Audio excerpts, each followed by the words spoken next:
ರಾಮನ ಸಿನಿಮಾ ತೆಗಿಬೇಕಂತ ಮಹದಾಸೆ ಇದ್ದಿದೆ ರಾಜ್ಕುಮಾರ್ ಅವರಿಗೆ. ರಾಜ ಪರಿವಾರವನ್ನು ಹೊಸಮಲೆ ದುರ್ಗಕ್ಕೆ ಕಳಿಸ್ತಕ್ಕಂಥ ಕೆಲಸನ ಕುಮಾರರಾಮ ಮಾಡ್ತಾನೆ ಮೇಡಮ್. ಅಂದರೆ ಇಲ್ಲಿ ತಾವಷ್ಟೇ ತಮ್ಮ ಸ್ನೇಹಿತರು ಇಲ್ಲಿ ಅಕ್ಕಬುಕ್ಕರು ಇರ್ತಾರೆ ಮೇಡಮ್. ಆಮೇಲೆ ಕಾಟಣ್ಣ, ಭೈರವ, ಆಮೇಲೆ ಅಕ್ಕಬುಕ್ಕರ ತಂದೆ ಇರ್ತಕ್ಕಂಥ ಭಾವ ಸಂಗಮ ಇರ್ತಾನೆ. ಬಂಗಾರವನ್ನು ಶೋಧಿಸ್ತಕ್ಕಂಥದ್ದು ನಡೀತಾ ಇತ್ತು. ಹಾಗಾದರೆ ಹಟ್ಟಿ ಚಿನ್ನದ ಗಣಿಗೆ ಫಸ್ಟ್ ಅಡಿಪಾಯ ಹಾಕಿದ್ದೆ ವೀರ ಕಂಬಿಲರಾಯನ. ಕಮ್ ಟು ಗಂಡುಗಲಿ ಕುಮಾರರಾಮನ ಇತಿಹಾಸಕ್ಕೆ ಸ್ವಾಗತ ಸುಸ್ವಾಗತ.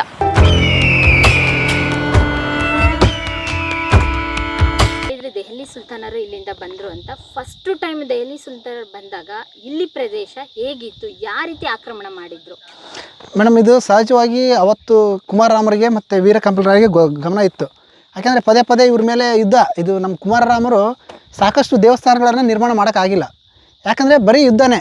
ಒಬ್ಬರು ತಪ್ಪಿದ್ರೆ ಈಗ ದ್ವಾರ ಸಮುದ್ರದವ್ರು ಬಂದರು, ಇವರು ಕಾಕತೀಯ ಪ್ರತಾಪರುದ್ಧ ಬರ್ತಾಯಿದ್ದ, ಇನ್ನೊಬ್ಬರು ಕರಿಪತೇಶ್ವರ ಅಂತ ಒಬ್ಬತ್ತಿದ್ದ, ಅವರು ಬರ್ತಾಯಿದ್ರು. ಆಮೇಲೆ ಇವರು ದೆಹಲಿ ಸುಲ್ತಾನರು ಉಪಟಳಕ್ಕೆ ಇವು ನಿರ್ಮಾಣ ಮಾಡ್ಕೊಂಡಿದ್ದೇ ನಮಗೆ ಸೋಜಿಗೆ ಅನಿಸ್ತಾ ಇದೆ. ಇಷ್ಟೆಲ್ಲ ಆ ಸಮಯದಲ್ಲಿ ಹೇಗೆ ನಿರ್ಮಾಣ ಮಾಡಿಕೊಂಡ್ರು? ಇದು ಅವರು ಅವತ್ತು ಕಂಡುಕೊಂಡಿದ್ರು. ನನಗೆ ಒಂದು ಸೀಮಿತ ಪ್ರದೇಶ ಆಗಿದ್ರು ಕೂಡ ನಾನು ಯಾವ ರೀತಿ ಹೋರಾಟ ಮಾಡಬೇಕಂದ್ರೆ ಯಾವುದಾದ್ರೂ ಒಂದು ನೈಸರ್ಗಿಕವಾಗಿರ್ತಕ್ಕಂಥ ಯಾವುದನ್ನಾದ್ರೂ ಬಳಕೆ ಮಾಡ್ಕೋಬೋದು. ಕೋಟೆ ಅಂತೂ ನೈಸರ್ಗಿಕವಾಗಿದೆ, ಆಯಕಟ್ಟಿನ ಪ್ರದೇಶ, ಯಾರು ಕೂಡ ಸುಲಭವಾಗಿ ಹತ್ತಕ್ಕೆ ಸಾಧ್ಯ ಇಲ್ಲ. ಕೋಟೆ ಕಟ್ಕೊಂಡಿದ್ವಿ. ಆದರೆ ಇದಕ್ಕೂ ಇನ್ನೂ ಹೆಚ್ಚಿನದು ಏನು ಮಾಡಬೇಕಂದಾಗ ಈಗ ಅವ್ರಿಗೆ ಒಳ್ದಿದ್ದೆ ಕುದುರೆ ಸಾಲು. ಇದ್ರ ಬಗ್ಗೆ ನಮಗೆ ಕುಮಾರರಾಮನ ಸಾಂಗತ್ಯಗಳು ಅಂತ ಅದರಲ್ಲೂ ಕೂಡ ಕೆಲವೊಂದಿಷ್ಟು ಉಲ್ಲೇಖ ಆಗ್ತದೆ.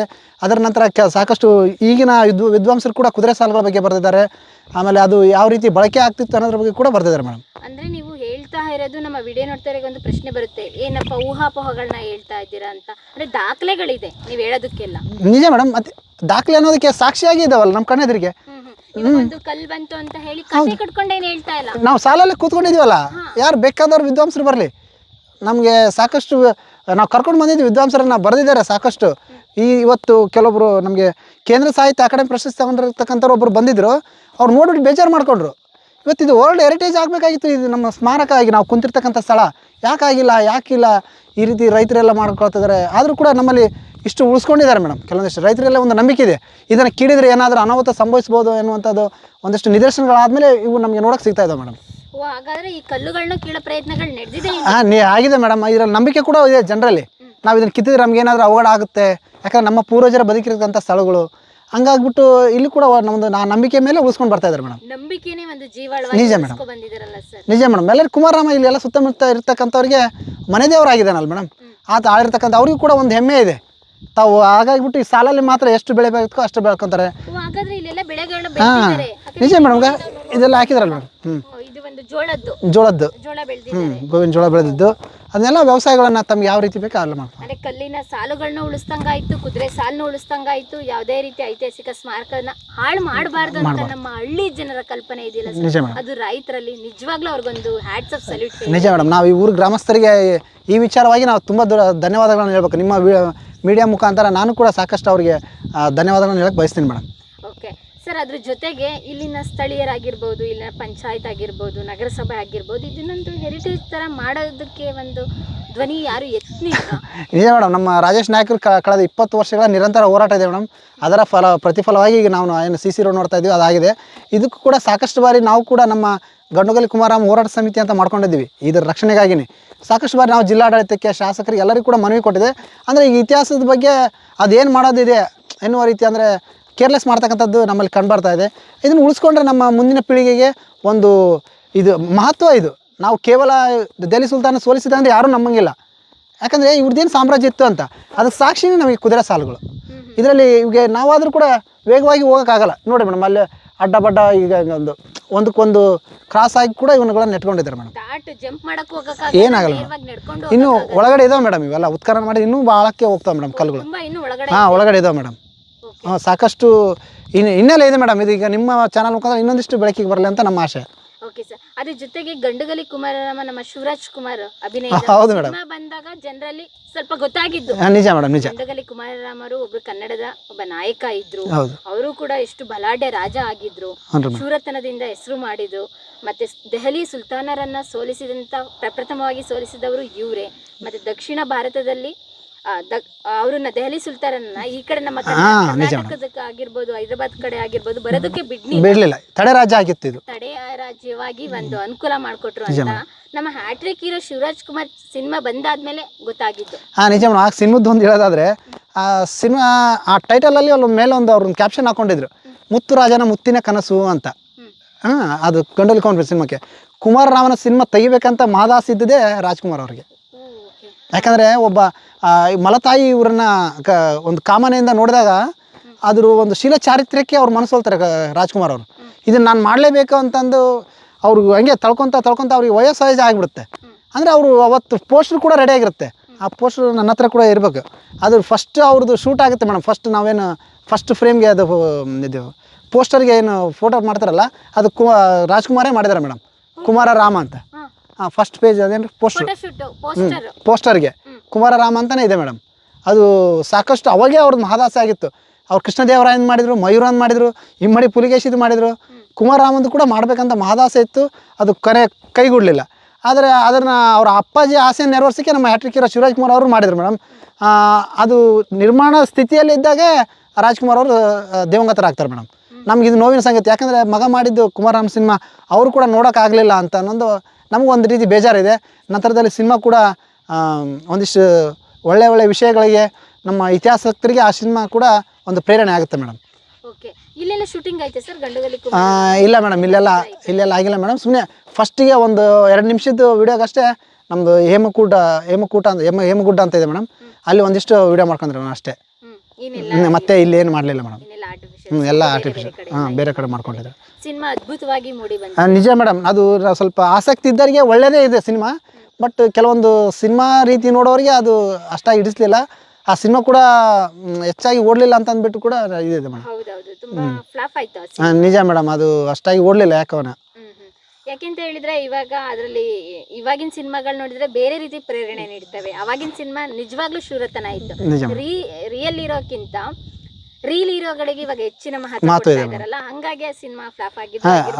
ಇತಿಹಾಸದ ಪ್ರಜ್ಞೆ ಜನಗಳಲ್ಲಿ ಕಡಿಮೆ ಇದೆ. ಹಾಗಾಗಿ ಆ ಸಿನಿಮಾ ಓಡ್ದಲ್ಲ. ಕೆಲವೊಂದಿಷ್ಟು ಕಮರ್ಷಿಯಲ್ ಮಾಡ್ಕೊಳಕ್ ಹೋದ್ರು. ಅವಾಗ ಇಲ್ಲೇ ಸ್ಥಳೀಯರು ಅದನ್ನ ಸ್ವಲ್ಪ ವಿರೋಧ ಮಾಡ್ತಕ್ಕಂಥದ್ದು ಕೆಲಸ ಕೂಡ ಆಯ್ತು ಮೇಡಮ್. ಅಂದ್ರೆ ಅವ್ರು ಮಲತಾಯಿನ ಪ್ರೇಮಿಸಿರಲ್ಲ, ಆದ್ರೆ ಆ ಸಿನಿಮಾದಲ್ಲಿ ಪ್ರೇಮಿಸಿರೋ ರೀತಿ ತೋರಿಸ್ಬಿಟ್ಟಾರೆ ಮೇಡಮ್. ಸೇರಿಸ್ತಾರೆ ಮೇಡಮ್. ಸ್ವಲ್ಪ ಆಗಿಲ್ಲ ಮೇಡಮ್. ಯಾಕಂದ್ರೆ ಸಾಕಷ್ಟು ಅವತ್ತು ಪ್ರಚಾರ ಆಗಿತ್ತು ಮೇಡಮ್.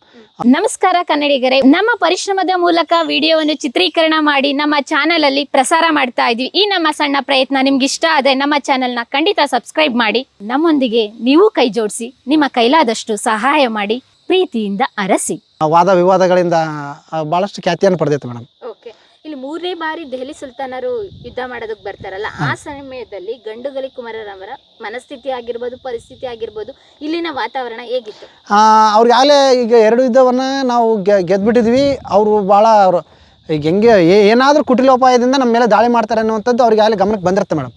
ಗಮನಕ್ಕೆ ಬಂದಾಗ ಇವ್ರು ಏನು ಮಾಡ್ತಾರೆ, ತಮ್ಮ ಸಂಗಡಿಗರಿಗೆಲ್ಲ ಹೇಳ್ತಾರೆ ಮೇಡಮ್, ಈ ಯುದ್ಧದಲ್ಲಿ ನಾವು ವೀರ ಮರಣವನ್ನು ಅಪ್ಪಬೋದು ಅಥವಾ ವೀರ ವಿಜಯವನ್ನು ಪಡೆಯಬೋದು. ಯಾವುದಕ್ಕೂ ನೀವು ಬೇರೆ ಕಡೆಗೆ ಅಂದರೆ ರಾಜ ಪರಿವಾರವನ್ನು ಹೊಸಮಲಿ ದುರ್ಗಕ್ಕೆ ಕಳಿಸ್ತಕ್ಕಂಥ ಕೆಲಸನ ಕುಮಾರರಾಮ ಮಾಡ್ತಾನೆ ಮೇಡಮ್. ಅಂದರೆ ಇಲ್ಲಿ ತಾವಷ್ಟೇ ತಮ್ಮ ಸ್ನೇಹಿತರು, ಇಲ್ಲಿ ಅಕ್ಕಬುಕ್ಕರು ಇರ್ತಾರೆ ಮೇಡಮ್. ಆಮೇಲೆ ಕಾಟಣ್ಣ, ಭೈರವ, ಆಮೇಲೆ ಅಕ್ಕಬುಕ್ಕರ ತಂದೆ ಇರ್ತಕ್ಕಂಥ ಭಾವ ಸಂಗಮ ಇರ್ತಾನೆ.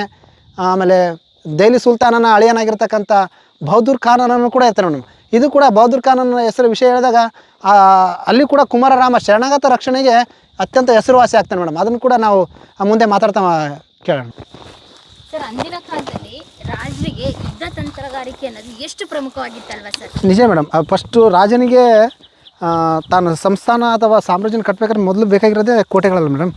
ಕೋಟೆಗಳು ಬೇಕು, ನಂತರ ಸೈನಿಕರು ಬೇಕು, ಅದಕ್ಕೆ ವೆಚ್ಚ. ಆಮೇಲೆ ನಾವು ಸಂಪನ್ಮೂಲ ಹೇಗೆ ಕ್ರೋಢೀಕರಣ ಆಗ್ತಾಯಿತ್ತು ಅಂತ ನಾವು ವಿಚಾರ ಮಾಡೋದಾದರೆ, ಸುತ್ತಮುತ್ತಲಿರ್ತಕ್ಕಂಥ ರಾಜರನ್ನು ಸೋಲಿಸಿದ ನಂತರ ಕುಮಾರರಾಮ ಅಲ್ಲಿರ್ತಕ್ಕಂಥ ಭಂಡಾರವನ್ನು ಹೊಡ್ಕೊಂಡು ಬರ್ತಾಯಿದ್ದ. ಗೆದ್ದು ಅವರಿಂದ ಕಪ್ಪ ಕಾಣಿಕೆಗಳನ್ನು ತೊಗೊಂಡು ಬರ್ತಾಯಿದ್ದ ಕುಮಾರರಾಮ. ಅಷ್ಟೇ ಅಲ್ಲದೆ ನಮಗೆ ಇಲ್ಲಿ ಹಟ್ಟಿ ಹತ್ರ ಮೈನಿಂಗ್ ಇದೆ, ಚಿನ್ನದ ಗಣಿ. ಅಲ್ಲಿ ಕೂಡ ಅಲ್ಲಿ ಮೈನಿಂಗ್ ಮಾಡ್ತಕ್ಕಂಥ ಇದನ್ನು ಇವರು ಅಕ್ವೈರ್ ಮಾಡ್ಕೊಂಡಿದ್ರು. ಹಾಗಾದ್ರೆ ಅವಾಗಲೇ ಚಿನ್ನದ ಗಣಿ ವೀರ ಕಂಪಿಲರಾಯರ ಕಾಲದಲ್ಲಿ ಅವರು ಬಂಗಾರವನ್ನು ಶೋಧಿಸ್ತಕ್ಕಂಥದ್ದು ನಡೀತಾ ಇತ್ತು. ಹಾಗಾದ್ರೆ ಹಟ್ಟಿ ಚಿನ್ನದ ಗಣಿಗೆ ಫಸ್ಟ್ ಅಡಿಪಾಯ ಹಾಕಿದ್ದೆ ವೀರ ಕಂಬಿಲರಾಯನ. ಅವ್ನು ರೀ ಮೇಡಮ್, ನಿಜವಾಗ ಇದು ನಾನು ಹೇಳ್ತಾ ಇದ್ದೀನಲ್ಲ, ವಿಜಯನಗರ ಸಾಮ್ರಾಜ್ಯದ ಕಂಬಿಲರಾಯ ಅಂತ ಹೇಳಿದ್ರೆ ನಮ್ಮ ಕುಮಾರರಾಮ ತಂದೆ ಮೇಡಮ್. ಅಂದರೆ ಅವರು ಇಬ್ಬರು ಸಮಕಾಲೀನರಲ್ಲ, ಅವ್ರ ತಂದೆನೇ ರಾಜರು, ಇವ್ರು ರಾಜ್ಕುಮಾರರಾಗಿದ್ದರು. ಇಲ್ಲಿ ಮತ್ತು ನಾವು ಸಂಡೂರು ಅಂತ ಹೇಳಿದ್ವಿ, ಅಲ್ಲಿಂದ ಎಲ್ಲ ಶಸ್ತ್ರಾಸ್ತ್ರಗಳನ್ನು ತಯಾರು ಮಾಡ್ಕೊಳ್ಳೋಕ್ಕೆ ಅನುಕೂಲ ಆಗ್ತಿತ್ತು. ಯಾಕಂದರೆ ನಮಗೆ ನಮ್ಮ ಕಬ್ಬಿಣ, ಸಂಡೂರು ಭಾಗದ ಕಬ್ಬಿಣ ಏನಿತ್ತು ಅತ್ಯಂತ ಉತ್ಕೃಷ್ಟ ಆಗಿತ್ತು. ನಾವು ಇತ್ತೀಚೆಗೆ ಕಾಮನ್ವೆಲ್ತ್ ಇದು ಚೀನಾದವರೆಲ್ಲ ಕ್ರೀಡಾಕೂಟ ನಡೆದಾಗ ಇಲ್ಲಿಂದನೇ ಕಬ್ಬಿಣವನ್ನು ಸಾಕಷ್ಟು ತೆಗೆದುಕೊಂಡು ಹೋದ್ರು. ಅಂದರೆ ಅಷ್ಟೊಂದು ಬಲಿಷ್ಠವಾಗಿದೆ ನಮ್ಮ ಕಬ್ಬಿಣ. ಅಂದರೆ ಸಂಡೂರು ಭಾಗದಲ್ಲಿ ಇರ್ತಕ್ಕಂಥ ಕಬ್ಬಿಣಕ್ಕೆ ಬಹು ಬೇಡಿಕೆ ಇದೆ, ಕ್ವಾಲಿಟಿ ಇದೆ. ಅವತ್ತು ಇವರು ಕೂಡ ಶಸ್ತ್ರಾಸ್ತ್ರಗಳನ್ನು ತಯಾರು ಮಾಡಿಕೊಂಡಾಗ ಸಾಕಷ್ಟು ಬಲಿಷ್ಠವಾಗಿರ್ತಕ್ಕಂಥ ಕಬ್ಬಿಣದಿಂದ ಆಯುಧಗಳನ್ನು ತಯಾರು ಮಾಡ್ಕೊಳ್ತಾ ಇದ್ರು. ಕತ್ತಿ, ಗುರಾಣಿ, ಬಲ್ಲೆ ಇವೆಲ್ಲವೂ ಕೂಡ ಸಾಕಷ್ಟನ್ನು ಅಲ್ಲಿ ಸಂಡೂರಿನಿಂದನೇ ತೊಗೊಂಡು ಬರ್ತಾಯಿದ್ರು. ಸರ್, ಅದ್ರ ಜೊತೆಗೆ ಒಂದು ಇಂಟ್ರೆಸ್ಟಿಂಗ್ ಸ್ಟೋರೀಸ್ ಹೇಳಿದ್ರಿ. ರಾಯಚೂರಲ್ಲಿರುವಂತಹ ಹಟ್ಟಿ ಚಿನ್ನದ ಗಣಿಗೆ ಅಡಿಪಾಯ ಹಾಕಿದ್ದೆ ನಮ್ಮ ವೀರ ಕಂಪಿಲರಾಯ ಅಂತ. ಇನ್ನು ಅದಕ್ಕೂ ಮುಂಚೆ ಅಲ್ಲಿ ನಡೀತಾ ಇತ್ತು ಮೇಡಮ್. ಯಾಕಂದರೆ ನಾವು ಅಶೋಕನ ಕಾಲದಿಂದನೂ ನಾವು ನೋಡ್ಕೊಂಡು ಬರ್ತಾ ಇದ್ವಿ. ಅಲ್ಲಿ ಅಶೋಕ ಬಂದಿದ್ದೇ ಆ ಕಾರಣಕ್ಕೆ. ಈಗ ನಮಗೆ ಅಲ್ಲಿ ಎಲ್ಲಿ ಮಸ್ಕಿ ಹತ್ರ ಒಂದು ಶಾಸನ ಇದೆ. ಅಲ್ಲಿ ಅಂದರೆ ಅವರು ಅಲ್ಲಿ ಆಡಳಿತಕ್ಕೆ ಒಳಪಟ್ಟಲ್ಲಿ ಎಲ್ಲಿದೆ ಶಾಸನ ಇದೆ. ಅಂದರೆ ಅವರಲ್ಲಿ ಬಂಗಾರದ ಮೈನಿಂಗಾಗಿ ಅವ್ರು ಬರ್ತಾರೆ ಮೇಡಮ್. ಆಮೇಲೆ ನಂತರದಲ್ಲಿ ಇವರು ಅವನ್ನ ತಮ್ಮನ್ನ ಇವರು ಕೂಡ ಅದರ ಅಕ್ವೈರ್ ಮಾಡ್ಕೊಂಡಾಗ ಅಲ್ಲಿ ಬಂಗಾರವನ್ನು ಉತ್ಪಾದನೆ ಮಾಡ್ಕೊಳ್ತಾರೆ ಮೇಡಮ್. ಹಾಗಾದ್ರೆ ಅವಾಗಿನ ಕಾಲದಲ್ಲಿ ರಾಜರು ಒಂದು ಉಡುಪುಗಳಾಗಿರ್ಬೋದು, ವೇಷಭೂಷಣಗಳಾಗಿರ್ಬೋದು, ಗಾಂಭೀರ್ಯತೆ ಇರ್ಬೋದು, ಬಂಗಾರಗಳು, ಜ್ಯುವೆಲರೀಸ್, ರಾಜನೂ ಆಗ್ತಾ ಇದ್ರು, ರಾಣಿನೂ ಆಗ್ತಾ ಇದ್ರು, ರಾಜ್ಕುಮಾರ, ಯುವರಾಜ, ಪ್ರತಿ ರಾಜ ಯಾರಿತ್ತು ಅವರೆಲ್ಲ ತುಂಬಾ ದೊಡ್ಡದೆಲ್ಲ ನೋಡ್ತೀವಿ. ಇವಾಗ ಅದನ್ನ ಆಂಟಿಕ್ ಪೀಸ್ ಅಂತ ಇವಾಗ ಆ ತರದ ಚಿನ್ನಗಳನ್ನ ನೋಡೋದಿಲ್ಲ, ಆರ್ಟಿಫಿಷಿಯಲ್ ಆಗಿ ತುಂಬಾ ಮಾದರಿಯಾಗಿ ಬಂದಿದೆ. ಅವಾಗಿನ ಕಾಲದಲ್ಲಿ ರಾಜರು ಚಿನ್ನಗಳನ್ನ ತಯಾರಿಸ್ಬೇಕಂತ ಹೇಳಿದಾಗ ಬೇರೆ ಒಂದು ಪ್ರಾಂತೀಯ ರಾಜರು ಬೇರೆ ಎಲ್ಲಿಂದಲೋ ಮಾಡಿಸ್ತಾ ಇದ್ರು ಚಿನ್ನದೆಲ್ಲ ತಂದು. ಇವಾಗ ಇಲ್ಲೇ ಪಕ್ಕದಲ್ಲಿನೇ ಇದೆ, ಕುಮಾರರಾಮ ಅವರ ತಂದೆ ನಿರ್ಮಾಣ ಮಾಡಿದಂಥದ್ದು. ಅದಕ್ಕಿಂತ ಇತಿಹಾಸ ಇರ್ಬೋದು, ಆದ್ರೆ ಅದಕ್ಕೊಂದು ಅಡಿಪಾಯ ಕೊಟ್ಟಿದ್ದು ಮತ್ತೆ ರೂಪುರೇಷೆ ಕೊಟ್ಟಿದ್ದು, ಅದನ್ನ ಅದಾದ ನಂತರ ಮುಂದಿನ ರಾಜರೆಲ್ಲ ಅದನ್ನ ಅಭಿವೃದ್ಧಿ ನಿಜ ಮೇಡಮ್. ನೆಕ್ಸ್ಟ್ ಮತ್ತೆ ನಮ್ಮ ವಿಜಯನಗರ ಅರಸರು ಅದಕ್ಕೆ ಸಾಕಷ್ಟು ಮಹತ್ವ ಕೊಟ್ಟು ಬಂಗಾರದ ಸೇರ್ಗಳಲ್ಲಿ ಅಳಿತಕ್ಕಂಥ ವ್ಯವಸ್ಥೆ ನಮ್ಮಲ್ಲಿ ಆಯ್ತಲ್ಲ. ಹಾಗಾದ್ರೆ ಬಂಗಾರ ಇಲ್ಲೇನೆ ಹಟ್ಟಿ ಗಣಿಲೇ ಇತ್ತು ಮೇಡಮ್. ಹಾಗಾದ್ರೆ ಕುಮಾರರಾಮನ ವೇಷಭೂಷಣಗಳು ಹೇಗಿತ್ತು ಸರ್? ತಿಳ್ಕೋಬೇಕಂತ ತುಂಬಾ ಕ್ಯೂರಿಯಾಸಿಟಿ. ನಿಜ ಮೇಡಮ್. ಅವತ್ತು ಸಾಮಾನ್ಯವಾಗಿದ್ದಾಗ ಬೇರೆ, ರಾಜರ ಒಡ್ಡೋಲಗಕ್ಕೆ ಬಂದಾಗ ಅವ್ರದ್ದೇ ಆಗಿರ್ತಕ್ಕಂಥ ಗಾಂಭೀರ್ಯ ಇರ್ತಾ ಇತ್ತು. ಅವರ ವೇಷಭೂಷಣ ಆಗಿರ್ಬೋದು, ಅವ್ರಿಗೆ ಬಂಗಾರದ ಆಭರಣಗಳಿರ್ಬೋದು, ಎದೆಗವಚ, ತೋಳ್ಬಂದಿ, ಆಮೇಲೆ ಕೈಬಂದಿ, ಆಮೇಲೆ ಕಾಲಲ್ಲಿ ಹಾಕಿರ್ತಕ್ಕಂಥವು ಎಲ್ಲದೂ ಕೂಡ ಬೆಳ್ಳಿ ಬಂಗಾರಗಳನ್ನು ಮತ್ತು ಮುತ್ತು ಹವಳ ಎಲ್ಲದೂ ಕೂಡ ಒಂದು ವ್ಯಾಲ್ಯೂಯಬಲ್ ಪರ್ಸನ್ ಅಲ್ಲಿ ಬಂದರೂ ಕೂಡ ಹೇಳ್ಬಿಡ್ಬೋದು, ಇವನೇ ರಾಜ ಅಂತ. ಆ ರೀತಿಯಾಗಿರ್ತಕ್ಕಂಥದ್ದನ್ನು ಅವ್ರು ತೋಡ್ತಾ ಇದ್ರು ಮೇಡಮ್. ಕೆಲವೊಂದು ಚಿತ್ರಗಳಲ್ಲಿ ನಾನು ಈಗ ನಿಮಗೆ ಒಂದು ಮೂರ್ತಿ ಇದೆ, ಅಲ್ಲಿ ತೋರಿಸ್ತೀನಿ ಮೇಡಮ್. ಓಕೆ, ಒಟ್ಟಾರೆಯಾಗಿ ಹೇಳ್ಬೇಕಂದ್ರೆ ನಾವು ನಿಂತಿರೋ ಇದು ಒಂದು ಸ್ಥಳ ಕುಮಾರರಾಮನ ಯುದ್ಧ ತಂತ್ರಗಾರಿಕೆ ಯಾವ ರೀತಿ ಇತ್ತು, ಯಾವ ರೀತಿ ನೈಪುಣ್ಯತೆಯಿಂದ ಅವರು ಹೋರಾಡ್ತಾ ಇದ್ರು. ಯಾಕೆಂದರೆ ಅವಾಗಿರುವಂಥ ನೈಸರ್ಗಿಕ ಸಂಪನ್ಮೂಲಗಳನ್ನ ಉಪಯೋಗಿಸ್ಕೊಂಡು ಒಂದು 16 ಎಕರೆಯಲ್ಲಿ ಈ ರೀತಿಯಾಗಿ ಕುದುರೆ ಸಾಲುಗಳನ್ನ ನಿರ್ಮಾಣ ಮಾಡಿದ್ದಾರೆ. ಯಾಕೆಂದರೆ ಬೇರೆ ರಾಜರು ಬರಬಾರ್ದು. ಫಸ್ಟ್ ಆಫ್ ಆಲ್ ಅವರು ಟಾರ್ಗೆಟ್ ಮಾಡಿದ್ದೆ ದೆಹಲಿ ಸುಲ್ತಾನರು ಇಲ್ಲಿಗೆ ಬರಬಾರ್ದು, ನಮ್ಮ ದಕ್ಷಿಣ ಭಾರತಕ್ಕೆ ಅವರು ಕಾಲಿಡಬಾರ್ದು ಅಂತ ಹೇಳಿ ನಮ್ಮ ಕುಮಾರರಾಮ ಚಿಕ್ಕ ವಯಸ್ಸಿಗೆ 30 ವರ್ಷ ಇದ್ದಾಗಲೇ ಕೂಡ ಯಾವ ರೀತಿ ಎಲ್ಲ ಹೋರಾಟ ಮಾಡಿದ್ರು ಅನ್ನೋದಕ್ಕೆ ಈ ಕಲ್ಲು ಬಂಡೆಗಳೇ ಸಾಕ್ಷಿಯಾಗಿದೆ ಸ್ನೇಹಿತೆ. ಪ್ರಿಯ ವೀಕ್ಷಕರೇ, ನಮ್ಮ ಕರುನಾಡಿನ ಸಾಹಿತ್ಯ, ಸಂಸ್ಕೃತಿ, ವಿಶೇಷ ವ್ಯಕ್ತಿಗಳ ಸಂದರ್ಶನವನ್ನು ತಪ್ಪದೇ ವೀಕ್ಷಿಸಿ. ನಮ್ಮ ಚಾನಲ್ ಅನ್ನು ಸಬ್ಸ್ಕ್ರೈಬ್ ಮಾಡಿ, ಬೆಲ್ ಐಕನ್ನ ಕ್ಲಿಕ್ ಮಾಡಿ, ನಿಮ್ಮ ಅಭಿಪ್ರಾಯವನ್ನು ತಪ್ಪದೇ ತಿಳಿಸಿ. ಡಿಜಿಟಲ್ ಮಾಧ್ಯಮ ಎಲ್ಲಾ ಸಾಮಾಜಿಕ ಜಾಲತಾಣದಲ್ಲೂ ಲಭ್ಯವಿದೆ. ಸ್ವತಂತ್ರ ಪತ್ರಿಕೋದ್ಯಮವನ್ನು ಬೆಂಬಲಿಸಿ. ಧನ್ಯವಾದಗಳು.